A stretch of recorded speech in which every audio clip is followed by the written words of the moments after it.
Kita mulai dengan gambar ini Pak, tolong ditampilkan di layar. Jakarta Bapak Ibu tidak pernah disiapkan untuk jadi ibu kota. Itu kalimat penting pertama, saya ulangi. Jakarta dari dulu tidak pernah disiapkan jadi ibu kota Republik Indonesia. Jakarta adalah ibu kota yang tidak sengaja, kepaksa.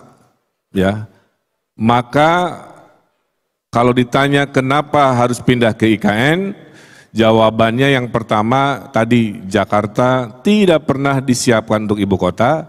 Yang kedua, IKN itu bukan idenya Pak Jokowi. Pak Jokowi hanya mengimplementasikan kewajiban sejarah Pak. Jadi dulu Batavia itu Pak tidak layak jadi ibu kota pemerintah kolonial Belanda. Banyak penyakit, ada wabah seperti COVID namanya malaria sundanika.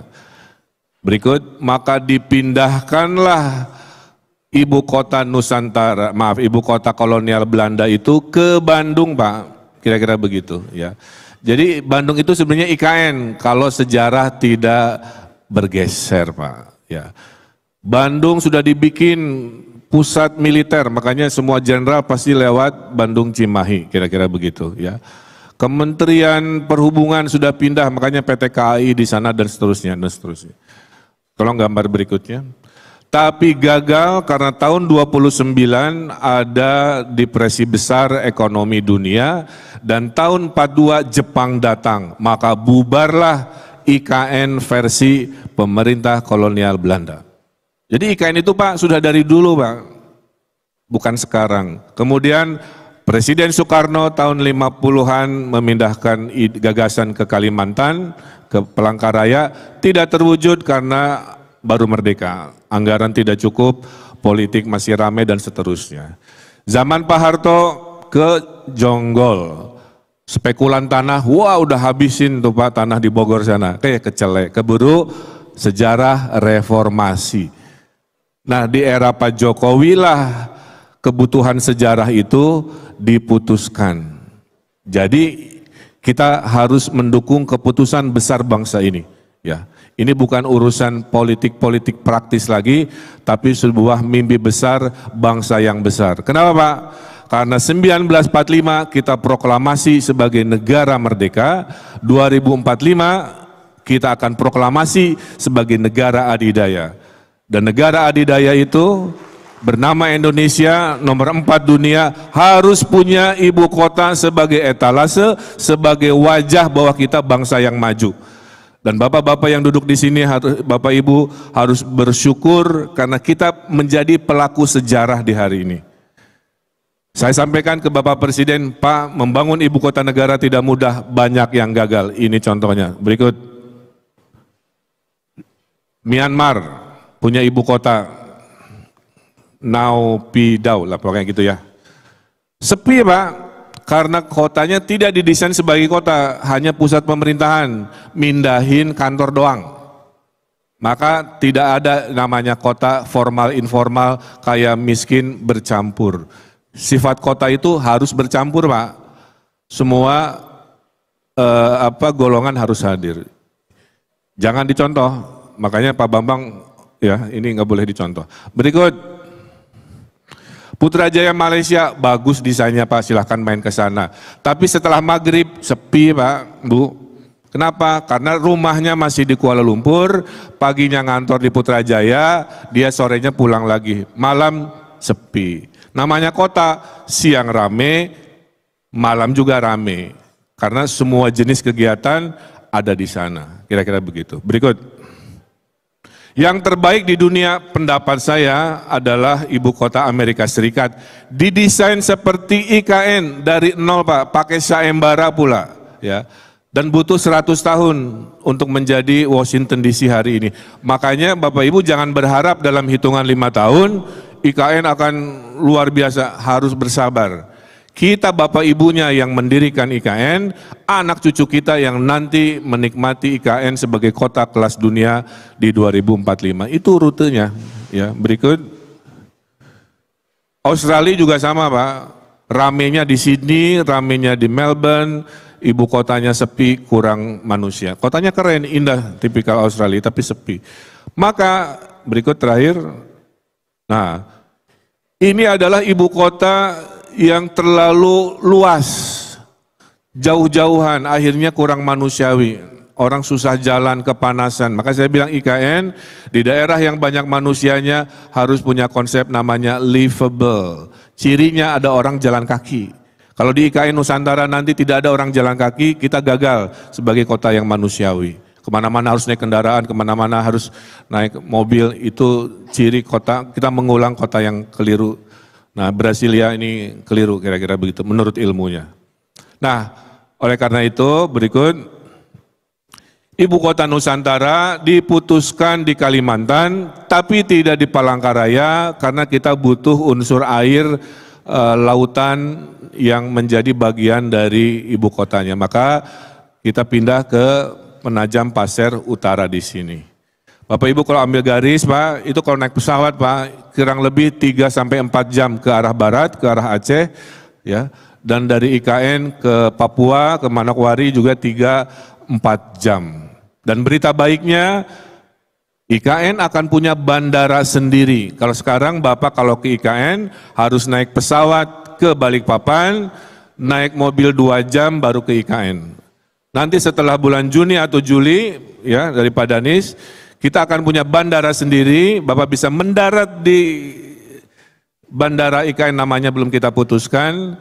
Dan ada jalan tol bagi mereka yang masih ke Balikpapan cukup 30-40 menit. Ya. Dan keberhasilan IKN Bapak Ibu, saya sampaikan ini pesan saya paling penting, tahap 1 masih banyak APBN Pak. Tapi tahap 2, tahap 3, tahap 4, tahap 5, kami mengundang seluruh ekonomi pebisnis dari 500 kota kabupaten provinsi untuk ikutan investasi Pak. Bikin ruko, bikin rumah sakit, bikin hotel, bikin kos-kosan, bikin warung, bikin restoran. Karena ini adalah ibu kota Nusantara milik seluruh 500-an kota kabupaten sebagai pemegang saham dalam ibu kota Nusantara. Jadi pulang dari sini, sampaikan ke kadin-kadinnya, yuk kita bikin sesuatu di IKN, apapun itu, ngobrol ke Pak Bambang sebagai ketua IKN. Ini alasan geografisnya. Berikut. Nah, tadi sudah dijelaskan bahwa ini akan meningkatkan ekonomi tidak sendirian. Balikpapan sekarang Pak, harga tanahnya sudah tinggi, perumahannya juga penuh, Samarinda juga sama, karena orang-orang yang bekerja, tamu, undangan semua ke sana, yang nginepnya di mana sekarang. Jadi ini memberi trickle down effect ke kota-kota di sekelilingnya. Berikut. Yang ada manusianya itu 3 kali kota Bandung Pak ukurannya. Jadi Bapak kalau pernah ke saya dulu wali kota Bandung itu 16.000 hektar. Nah kawasan ibu kota Nusantara ini ya, yang nanti padat manusianya itu 3 kali ukuran kota Bandung lah kira-kira kurang begitu ya.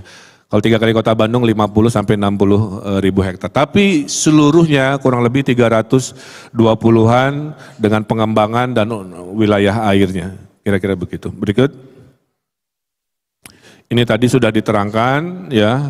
Kita ada yang tahap 1 sekitar 6 ribuan di kawasan isi pusat pemerintahan yang disebut tahap 1 Pak. Jadi Bapak Ibu mudah-mudahan terundang oleh Bapak Presiden, kita akan Agustusan pertama di sana, di depan Istana Negara di bulan Agustus. Dan Pak Presiden bulan Juni akan mulai berkantor di sana, karena kantornya akan selesai, istananya akan selesai. Berikut. Nah, Bapak Ibu bisa lihat, Indonesia berjanji kepada dunia Pak, bahwa kita akan menjadi kota terbaik sedunia. Dan menurut saya bisa, asal kita kompak, saling mendukung, dan ilmunya ada. Di sana yang pertama, kotanya adalah kota hutan. Bukan kota beton. Maka kota hutan itu hijaunya sekawasan, hijaunya juga harus ada di lingkungan RT RW-nya, hijaunya juga harus ada di bangunan Pak. Wajah bangunannya harus ada taman, harus ada pot bunga, harus ada pohon, atap bangunan juga tidak boleh untuk mekanikal saja, tapi harus untuk kebun bunga, untuk garden dan pohon-pohon. Sehingga bangunan di IKN idealnya tidak terlihat. Yang terlihat adalah hutan, pohon, tapi ada kegiatan manusia, itu idealnya. Dan itu tugas berat saya, karena para arsitek yang membangun ingin menonjolkan arsitekturnya. Saya bilang rumusnya cuma satu, yang menonjol hanya Istana Presiden, sisanya di luar Istana Presiden tampil secukupnya. Ya, menghilanglah di balik hutan-hutan. Itulah yang disebut World Forest City, kira-kira begitu. Dan ini ilustrasinya. Dan di mana ada kota politik, ya kota ibu kota negara, harus ada aksis, Pak. Ya, harus ada aksis yang formal, kira-kira begitu. Yang ada berdiri itu titik nolnya, Pak Bambang ya, titik nol di situ, tempat ditancapkan titik nolnya, bersejarah. Para gubernur, termasuk saya dulu, di situ ada air dan tanah dari 30-an provinsi. Ujungnya adalah Istana Presiden, dengan istana pertama di dunia berbentuk sayap Garuda, kira-kira begitu ya. Berikut. Nah, Bapak Ibu ini penting. Di sana kita bukan hanya pindah kota, Pak, tapi pindah pola pikir, Pak. Pindah gaya hidup, seperti COVID memaksa kita untuk mengubah hidup kita. Dulu harus ketemu, sekarang Zoom, bisa. Ya. Dulu belanja langsung, sekarang belanja online, bisa. Nah, IKN, barang siapa mau ke IKN nggak boleh punya pola pikir yang lama, harus mensucikan diri, ibaratnya kalau ke masjid, bertransformasi menjadi pola pikir baru. Yang pertama harus melestarikan alam. Pak, di sana tidak membabat hutan, nih pertanyaan warga kan. Di sana itu adanya perkebunan pohon eukaliptus, Pak, yang tiap 6 tahun ditebang jadi tisu, jadi kertas. Jadi selama ini kawasan IKN itu bukan hutan tropis, itu hutan produksi.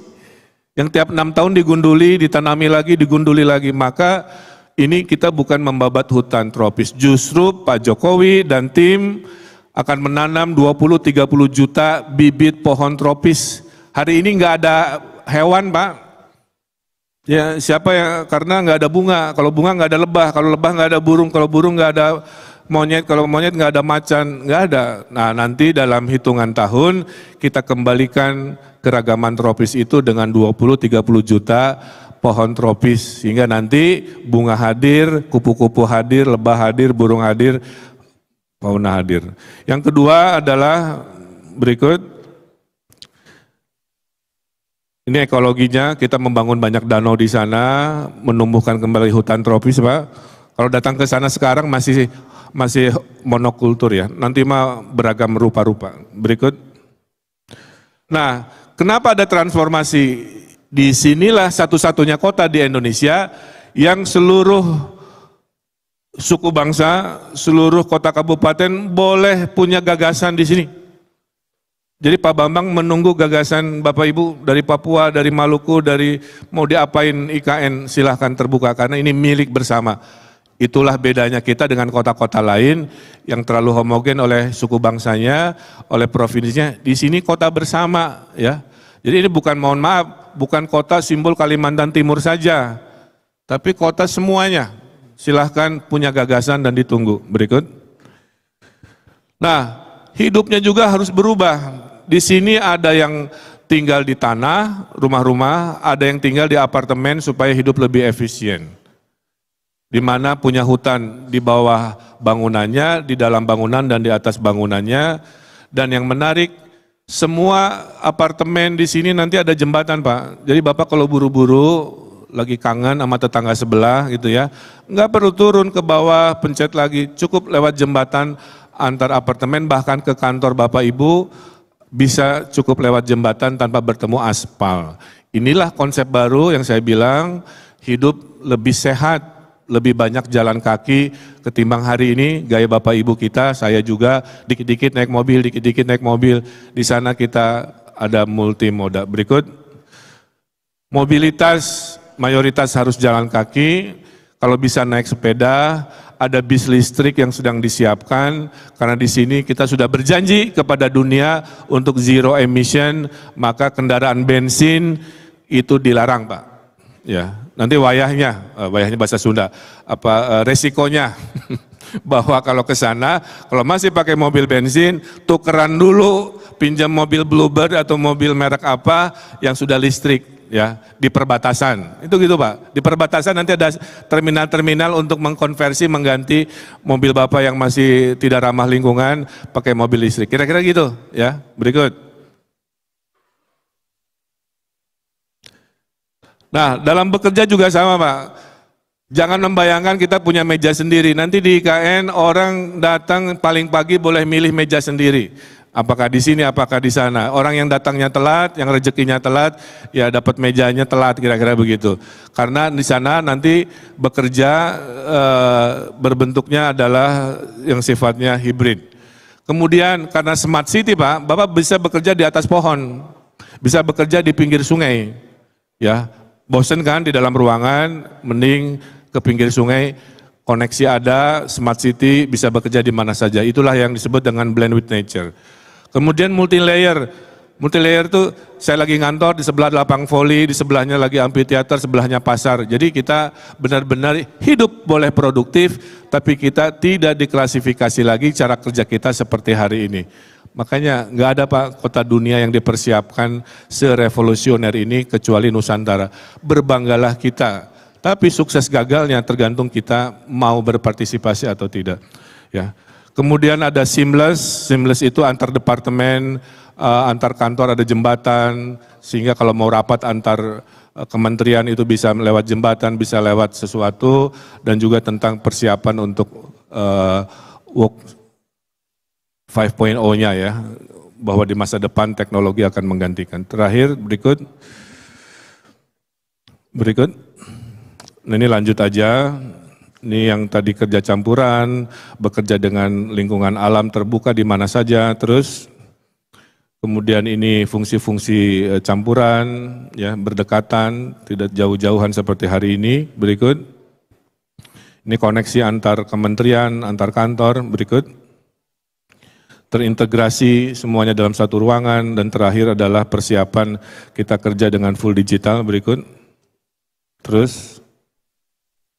Nah ini bulan Agustus kita upacara di sini Pak, ada tulisan sumbu kebangsaan tuh Pak, yang kanan bawah nanti upacara di sana sedang dipersiapkan. Terakhir tidak akan pakai tenda, akan pakai payung-payung ya, supaya budaya payung-payung Nusantara menjadi simbol kebersamaan. Jadi nanti upacaranya agak unik ya. Kemudian ada kantor presiden yang ada burung garudanya, kemudian ada istana negara. Kalau Bapak nanti masuk ke istana negara Pak, semua budaya ngumpul di situ Pak. Ada ekspresi Papua di dindingnya, ada ekspresi Jawa di langit-langitnya, ada ekspresi Sunda di pola lantainya, ada ekspresi budaya Minang di ruang kenegaraan. Kan nggak pernah ada seperti ini ya. Itu ada di sini Pak. Bapak Presiden Jokowi itu, mohon maaf ya saya cerita, beliau pernah curhat ke saya dalam suatu kesempatan.